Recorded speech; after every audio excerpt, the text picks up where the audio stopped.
Hello. Hello. हाँ जी। हाँ जी, कौन बोल रही हैं आप?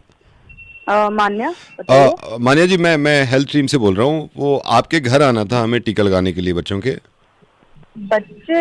मेरे हाँ, घर पे मैं तो मैं बच्चे कल आया नहीं था। है। मैं कल आया था आपके मोहल्ले में। आपके आपके घर के बच्चे का टीका रह गया था। मेरे घर पे कोई बच्चा है नहीं, लेकिन बच्चा नहीं है आपके घर? नहीं। हमें तो आवाज़ें आ रही थी घर में से। मेरे घर से आ रही थी बच्चे की आवाज। हाँ, वो कह रहा था तुम मिले तो तौल तो नहीं तलते, चलो दोनों दोनों हाथ में हो जाते हैं, थाना भी था लिया।